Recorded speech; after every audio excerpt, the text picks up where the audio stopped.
Hi అండి. ఈరోజు సింపుల్‌గా సేమియా హల్వా ఎలా చేయాలో తెలుసుకుందాం.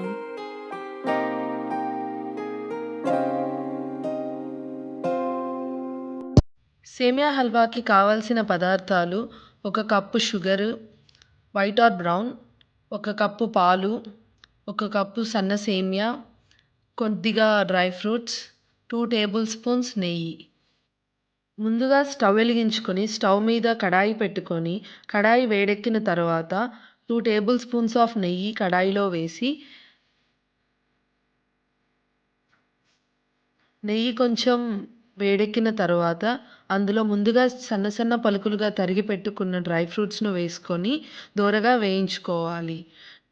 ఇక్కడ డ్రై ఫ్రూట్స్ అనేకి మనకి ఆప్షనల్. మనకి ఏం కావాలో అవి వేసుకోవచ్చు.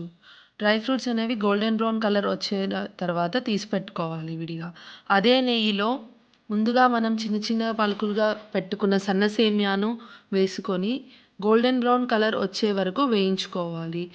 ఈ టైంలో కొంచెం కేర్‌ఫుల్‌గా సేమియాని కలబెట్టుకోవాలి. లేదంటే మాడిపోతది.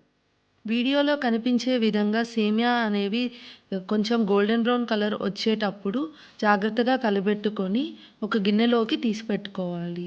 ఈ టైంలో చాలా కేర్‌ఫుల్‌గా తీసి పెట్టుకోవాలి. లేదంటే సేమియా మాడిపోయే ఛాన్సెస్ ఉంటాయి.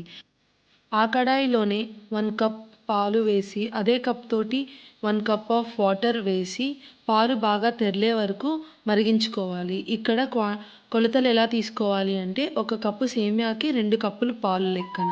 ఒక కప్పు పాలు, ఒక కప్పు వాటర్ వేసుకున్నా సరిపోతది. అది మీ ఆప్షనల్. పాలు బాగా తెర్లిన తర్వాత ముందుగా వేయించి పెట్టుకున్న సేమియాను వేసి, బాగా దగ్గరకు వచ్చే వరకు ఉడికించుకోవాలి. సేమియా అనేది ఇలా దగ్గరికి వచ్చేదాకా ఉడికించుకుంటూ ఉండాలి. ఈ టైంలో పాల నుండి మనకి కోవా అనేది ప్రొడ్యూస్ అయ్యి ఈ కన్సిస్టెన్సీ అనేది వస్తది. ఈ టైంలో మీరు చాలా కేర్‌ఫుల్‌గా కలబెట్టుకోవాలి. సో, ఇదే కప్పుతో ఒక కప్పు షుగర్‌ని వేసుకొని సేమియాతో బాగా కలబెట్టుకోవాలి. లేదంటే అడుగంటే ఛాన్సెస్ ఉంటాయి. చక్కెర కరిగి సేమియా దగ్గరికి వచ్చిన తర్వాత హాఫ్ టేబుల్ స్పూన్ ఆఫ్ ఇలాచీ పౌడర్‌ని వేసుకోవాలి. సేమియా బాగా దగ్గరకొచ్చిన తర్వాత ముందుగా వేయించి పెట్టుకున్న dry fruits, 1 table spoon of నెయ్యి వేసుకొని బాగా కలిపెట్టుకోవాలి. అంతే అండి. వీడియోలో చూయించే కన్సిస్టెన్సీ వచ్చింది అంటే మన యమ్మీ అండ్ టేస్టీ సేమియా హల్వా రెడీ అయిపోయినట్లే. ఇలాంటి మరెన్నో చాలా ఈజీగా, టేస్టీగా రెసిపీస్ కావాలి అనుకుంటే do like, share and subscribe to DMK's Vlogs.